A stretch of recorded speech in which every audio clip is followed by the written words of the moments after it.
Assalamu alaykum hormatly izleyijiler. Şugun 2026-njy ýylyň 15 fevraly hepdeniňe meýişelme güni hoş geldiňiz Demokratik Opozisiýanyň platformanyň kanalaryna.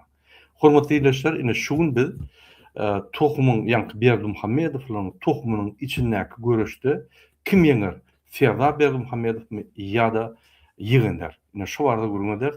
Men gysga informasiýalar beren, şu informasiýalary videony paýlaşyň, kommentarda ýazyn, öz pikirlerinizi gynansaňam şuňky döwletimiz, geljegimiz şu ýaly Berdimuhammedowyň tohumynyň içindäki görüşe bagly. Gynansaňam. Ine şu zatlardan gitmek üçin, şoň üçin biz demokratiýa geçmeli.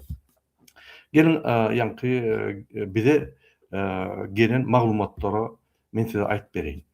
Serdar indi demokratiýa tarap ýuwaş-ýuwaş ýürejek boldy we Gurban Berdimuhammedow ondan gorkup sebäp bütün sırtları açylar, bütün eden pohlary açylar we Serdar aýyrmasak bolanok diýip pirwar ody taýýarlyk görüp öz gyzyny Oğlavat Atajanowyny getirip, Atabaýowyny getirip we onuň ýeňenleri bilen, ýani öz ýeňenleri bilen şol pirwarda etjek bolýar, onuň üstü açyldy.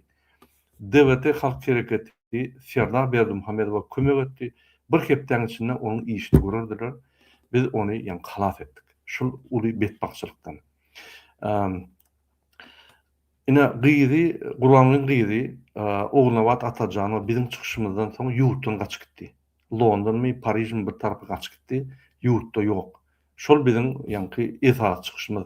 Serdar Berdimuhammedowy Gurban perwarat etjek bolýar diýip bir künden öňde çykyş etdik we şondan biziň ýanky çykyşymyzy eşitip gaçyp gitdi. Türkmenistanda çalışmalar dowam edýär we ýogurunyň aşagyna görüşler möwç alýar. Berdimuhammedowyň tohumynyň içinde görüş gatul möwç alýar.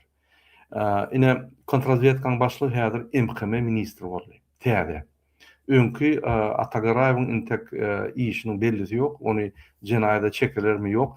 Meniň pikirimçe jenaýada çekerler. Serdar Berdimuhammedow egerde onu goýup ulansa, ol hop bolýar, onu basmasa bolmaýar. Diktator sistemanyň düzgün şeýle. Onu hökman basaýmaly, o dündepede göýgeräýmeli. Bolmasa Gurbanyň tarapy, ýagny abijinler möwç alyp muny ýene deýenler. Şoň üçin Serdar Berdimuhammedow şu zatlardan tertap bolmaly. Gurbanyň iň bet gyz dogany Gulnawat Döwletowa öldü diýip bize habar berdi. Öň rak keseli wady, şolny ardan çykdy diýip bize habarlar geldi. Şoň üçin ýaýrym berdi Gulnawatyň Gulnawat Döwletowa gyzynyň äriň dogany umum ýagdaý häzir kyn ýagdaýda. Ýaýrym berdi bilen Begenç Gundok diýip ýanky obrona ministri ikisi garyndaş. Şoň üçin bular indi şu Gurbanyň topuryna degişli adamlar indi bir-biriniň telefonuna jaňa düşmän, duşup, gürleşip biz näme etmeli? Gurbanyň güýji gaçdy, öz ýegenlerini gorap bilenok biz näme etmeli diýip aljyrap ýörler. Ine Türkmenistan içinde Gurbanyň komandasy topory ýagny öňkü işlän wagty goýan adamlary bilen Serdar täzeçe ýa olar aýryp täze adamlar getirip başlady. Şonu etmedik bolsa Serdaryň işini görürdiler bular. Gurbanyň bulara ýagny intek sesinizi çykarmaň, imsim oturuň, men özüm problema çözüp beren diýip ýanky aýtdy. Ýegenlerine de toparyna da şey diýär. Indi ýegenler bardy gurulmasak, Serdar ýegenleri ýeňmese, ýegenler Gurban bilen Serdar ýeňer. Hökman. Sebäbi prezident ýanky post bul Türkmenistanyň içinde prezident respublika bolan soň uly möçberli haklaryň bolan soň ine şol klüçowy post, ýani esasy post bolupdy. Ine şuny häzir ýegenler alsa ýa Serdar saklap bilse, kim şonu saklasa ine şoň güýji bar. Sebäbi Gurbanyň dikkiden zady, Niýazowyň dikkiden zady parlamentam ýa meclisem, suwutlarym, kadetlerim hiç zat prezident şonuň haklaryny alyp prezidentska respublika, usilny prezidentska respublikany ýasady. Konstitusiýany bir näçe edip üýtgürip, indi şoňa öz ogluny oýanna, öz oglunyň güýji onkudan köp boldy. Şoň üçin şu posta görüş gidip dur, intek dol Serdar ýeňenok, Serdar düşmanlaryny birga aýyrmasa ýeňmeýär. Ýegenleriň marketleri Serdar hökman ýegenleriň finansyny aýyrmaly. Ol näme? Ýegenleriň marketleri. ve biznes howpatsyna kim şolar bilen işleşen bolsa şolardan eliňizi çekin diýip men maslahat berýär ya olar häzir garşy uly ýürüşler ediler. Ýegenleriň firmalary we marketlary Gülzemin, Bahtiýarlyk Sowda Merkezi, Berkarar Sowda Merkezi, Täze Market, Akula firma, Täze Gul Market we ýa-ni şol marketlerde hemme abarotlaryny edýärler. Ýagny ol abarotlaryň bir bölegi. Ine şonu Serdar Berdimuhammedow aýyrmasa, hop elmi dama Serdar Berdimuhammedowyň kellesiniň üstünde dur. O ýa-ni hiç şeýle variant ýok, şunu aýyrmaly. Firmalaryny yapıp öýlerini Dubaýa ýa başga döwlete goýup Türkmenistany çykarmaly. Başgalaty ýok bolmasa bular beýleki Gurbanlyň goýun çynownikory ýa-ni ministrlaryň ornatmaklaryna täsirler barda periwarot edip bilýärler. Gatan tatýagdaýda. Ine Nazar Rejepow we onuň oğullarynyň ýa-ni Şamrat we Haçymradyň firmanyň üstüne hop geldi. Diňe ollal ýegenleriň goýun adamlar ama, Gurbanlyň goýun adamlar ama ve ýegenleriň hökümeti goýun adamlar bar. Ine mysal üçin Harbi institutynyň rektory Şamrat Anna Meredich Amanow ýegenleriň garnaşy. Şolary ýegenler ýa-ni gorapdyr we aýdan etdirdir. Ine şol kökü bilen Gurbanlyň toporuny Serdar Berdimuhammedow aýyrmasa ol utular. Görüşüň düzgün şeýle. Ine Raşid Meredow we Gurbanly hakynda men görüňersem, Gurbanly Raşid Meredow çagyryp ýa-ki bilen gilin görüşýär. Inni bular telefona görüşen Serdar Berdimuhammedow emme dogonandaşlaryny illa aýtada kakatyny dinlemeli we oňa liçne daklad etmeli diýip habar berdi.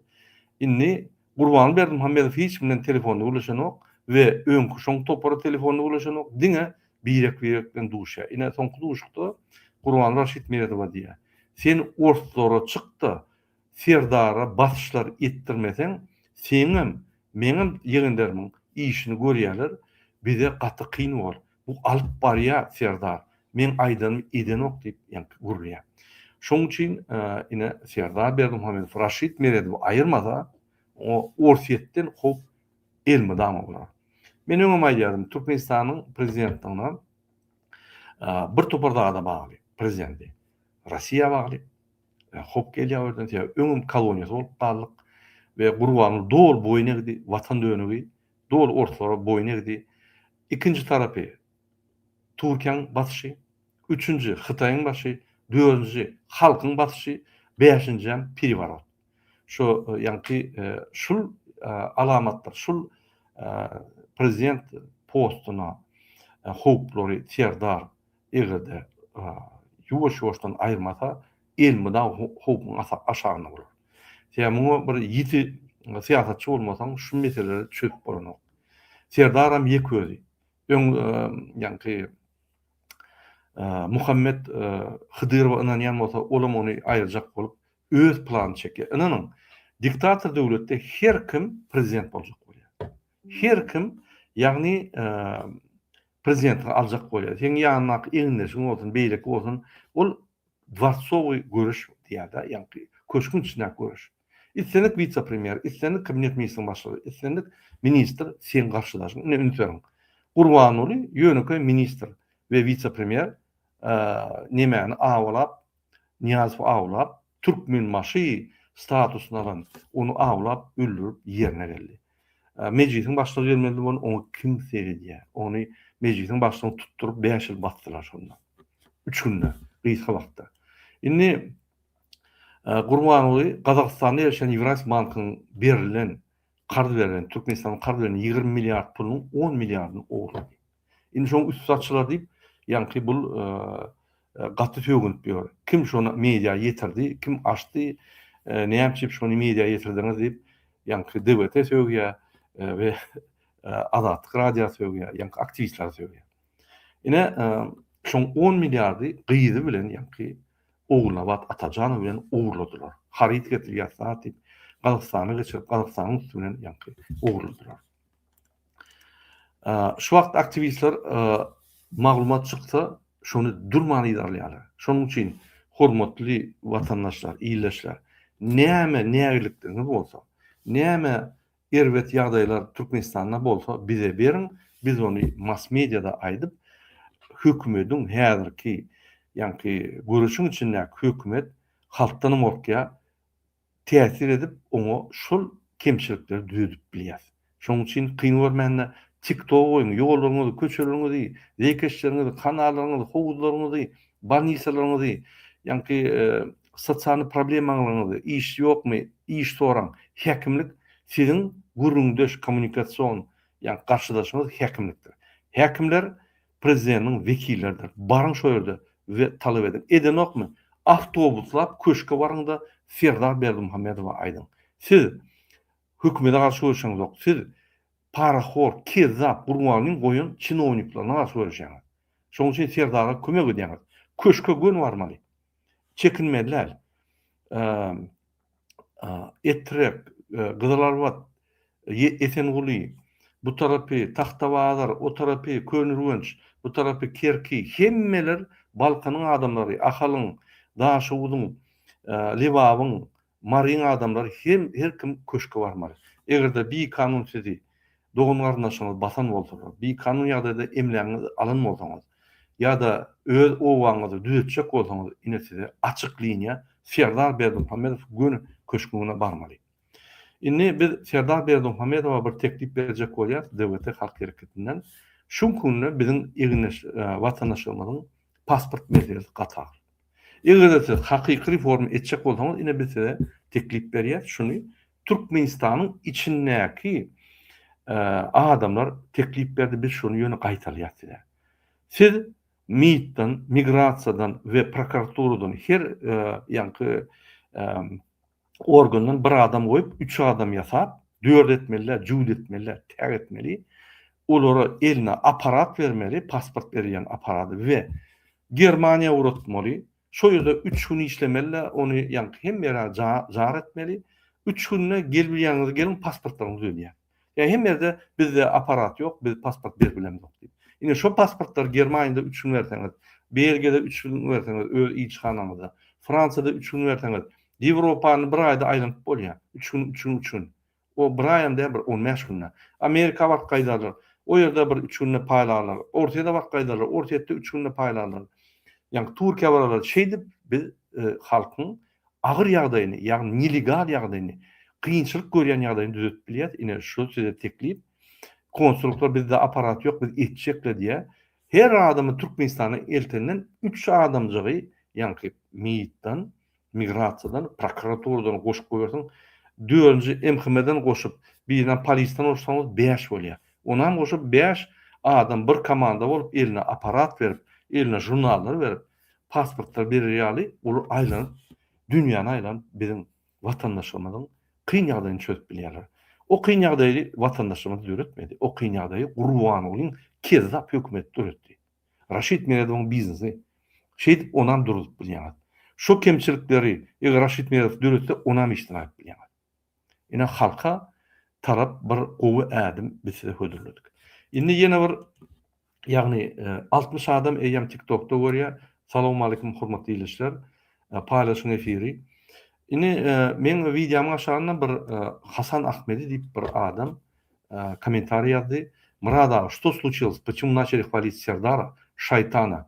Он что-то обещал вам? Ярлакчылар, yok, вы давно живете в Европе, а мыслите как пустынный туркмен. Мы всегда думали, что вы надежный человек. Сколько бы ни корми волка, все равно смотрит лес, где бы ни жил туркмен, все равно туркменчилик превалирует. Шул адама мен жавап берjek. Хасан Ахмеди. Уважаемый Хасан Ахмеди, я туркмен был, буду и умру туркменом. Это в моих генах. Это не значит, что я вот мыслю как пустынный туркмен. У меня собрано несколько культур. Туркменская, русская, европейская, французская, американская. Много культур собраны. Я многонациональный, векторный человек. Поэтому для меня принципиально важно человеческие ценности. Будь человеком, уважай его права и уважай справедливость. Вот это принцип моей жизни. Где бы я ни был, что бы я ни делал. Восточное единоборство. Выступаю перед вами, политикой занимаюсь, в жизни, семьей, неважно. Поэтому мы принцип свой не теряем. Но в сегодняшней ситуации, когда народ мучается, народ не может встать, мы хотим перемен. И эти перемены сегодня, если они зависят от Сердара, как говорится, шайтана, пусть от него зависит, пусть он сделает это. Это не значит, мы его поддерживаем и мы стали командой Сердара. Нет. Это значит, мы как народ к нему обращаемся и говорим, перейдите на нашу сторону. Посмотрите, в Сирии был один террорист. Он участвовал в всяких религиозных террористических организациях. Потом он передумал, перешел на освободительное движение. Потом он победил этого Башара Асада и стал президентом. Любой человек может быть мерзавцем, подонком, но в какой-то момент, не со всеми, он может перевернуться и стать нормальным человеком, понять жизнь. Для этого должно произойти какое-то событие, как переворот, который хотел организовать отец Сердара Бердымухамедова. Сердар Бердымухамедов увидел, кто такой его отец и что такое Тохум Бердымухамедовой. Поэтому мы всегда должны идти мирным путем. Мы предложение сделали Сердару перейти на сторону народа. Я не думаю, что он перейдет. Он не глупый человек, но есть 30% шанс, что он перейдет, 70% шанса, что он обманет, как его отец, сделает мелкие косметические реформы, сошьется вместо России с Эрдоганом, будет подлизываться к Европе и выстроит своих людей везде и сделает новую диктаторскую систему. Поэтому у меня такое ощущение, что он на это предложение не пойдет, но мы, как оппозиция, обязательно должны сделать это предложение. Мы, как оппозиция, обязательно разумно должны двигаться. Нам не нужны жертвы, нам не нужны крови. Мы должны этот переходный период минимальной кровью сделать. Я понимаю, вы скажете, без войны не получится, без борьбы не получится, без смерти не получится. Да, но надо стараться избежать, потому что ни одна потерянная жизнь не стоит всех богатств Туркменистана. Не забывайте это. Поэтому вот мы выбрали такой момент. Это не мое решение, это решение президиума ДВТ. Мы инициаторами вышли, мы давно это планировали, что в какой-то момент, когда интересы сына, отца не сойдутся, пойдет переворот, мы это предложение сделаем Сердару Бердымухамедову. Если он умный человек, если он разумный, если он хочет себя видеть политиком, стратегом, войти в историю не как коррупционер, не как мерзавец, а нормальный гражданин своей страны, чтобы его имя везде восхваляли, вспоминали. И, возможно, он дойдет до 29 года президентского срока и продлит свой срок, тогда он должен вот этот путь, который мы предложили, избрать. Мы никому не подлизываемся, мы достойно живем в Европе, будем жить. И если мы в страну зайдем, мы достойно себя будем держать. Вы не волнуйтесь за это. Вот на этом я свое краткое выступление заканчиваю. Хорматли илешер, шнумен мен өр гыйсха чыкшым торян, инне кеплешкелер челли хош сау болуң.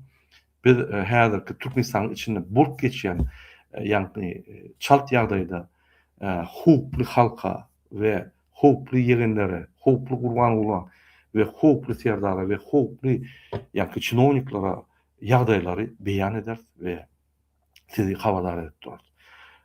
Bizim bilen habarlaşyň ine men görkezýän ine şu ýerde men telefonlarym, Telegram adresim maňa jaňa döwletler hem Telegramda hem WhatsApp'da. Eger siz WhatsApp'tan Türkmenistan'a jaň etseňiz, bir tarapy Ýewropa bolsa, ýani emhime diňläp bilenok. Arxin bolaýan. Eger siz Telegram'da jaň etseňiz, onu da diňläp bilenok. Telegram'da maňa materiallar urup bilýäňiz, ýani habarlar berip bilýäňiz. Entek biz korrupsiýonlar barda çykyşlar dowam eder, Owdun depe dowam eder. Raşid Meredov, ornagy geldi Meredov.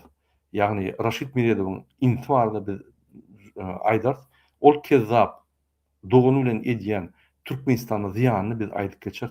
Türkmen halkyna garşy ikisany kezzap, orta satylan kezzaplaryň entek işini biz öňde açar. Hoş sag bolun, indi kepleşik görüşeli.